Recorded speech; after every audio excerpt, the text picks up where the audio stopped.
Hello everyone.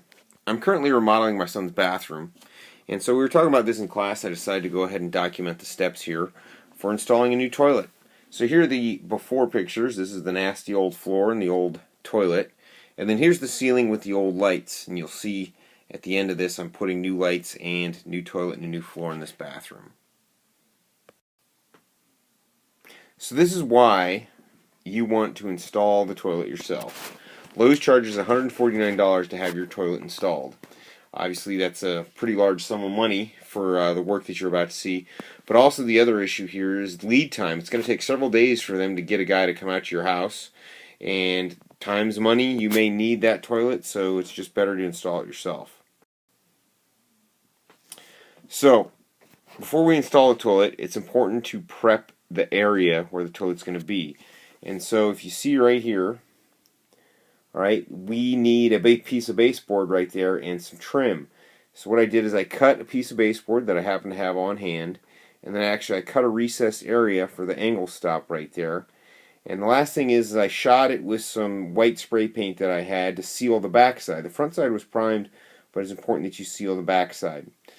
I put that on with finish nails and ran a bit of caulk to seal it up. And the important thing is that we do this now, because once that toilet goes on, there's absolutely no way we'd be able to get in there and put that piece of base molding up.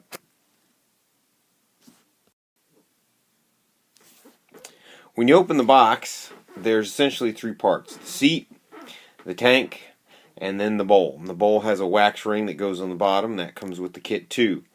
And then over here you'll see these are the instructions. They're actually written on the lid. There aren't any instructions anywhere else, but they're on the lid of the box. So I cut that off, and I had those just in case.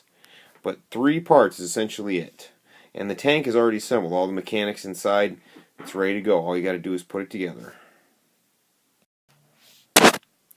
The first step is to set the bowl on the floor and seal it to the flange with the wax ring. And so you can see here I've installed my bolts, and there's a little plastic grommet on there to make sure that those bolts are in the vertical position. That makes things easier when you put the tank on. And then here we have the wax ring, and I've placed that on the bottom of the tank so that I know that the wax ring is in the right place. Tricky part here is to get the bowl on top of the bolts, and so there's an opening, and you want to make sure you kind of thread the needle and make sure that the tank goes down on these bolts and that it's even and you get a good seal.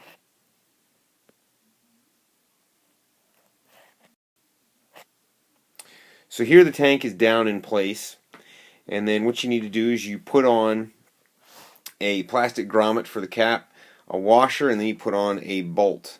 Hand tighten it, then come in with a wrench and tighten it down. Make sure you don't over tighten these. The next step is the tank. So this is the inside of the tank, and the tank goes onto the bowl using three of these screws right here. So those screws go through. This is a Kohler toilet, and so they use this type of system where you have three bolts in the back. Other toilets use a 2-bolt system. So the bolts go through there, and then the goal here is to kind of squish this rubber gasket and then also level the tank. And so I have my level out there, and I want to make sure that I squish that down and level it. You want to get these tight, but again, these are bolts that you do not want to over tighten and possibly damage the bowl or the tank.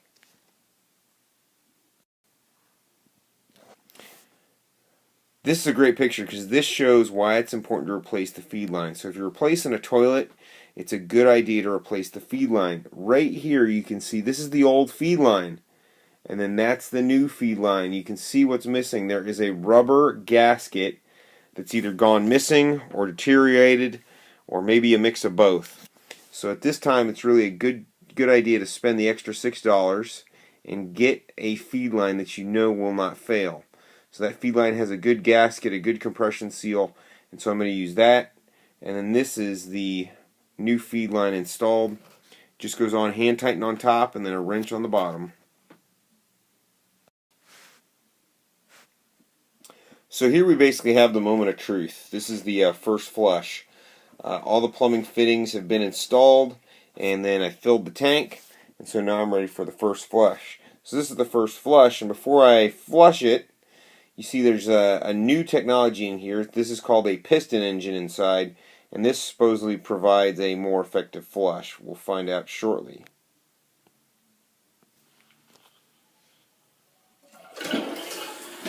And it definitely creates a very fast flush, so I could barely catch up with the water. So that does create a very fast flush. And then here, I'm checking for any leaks, and I don't see any leaks on either side, so I know the wax ring is sealed. Go. And then here is another flush, real quick. So we have an effective flush. So here we have the completed lights and the completed floor in the toilet. I like the way everything looks, and so if you pay attention in class, learn a few new skills, you'll be able to do things like this at your house someday in the near future, or you'll be able to do this for somebody else and make a little money.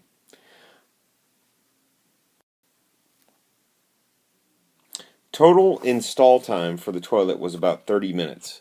So think about that. That's $150 that I saved in 30 minutes of work, or maybe $150 I could make in 30 minutes of work. So, until next time, students, this is Mr. Steiner reminding you to always sand with the grain.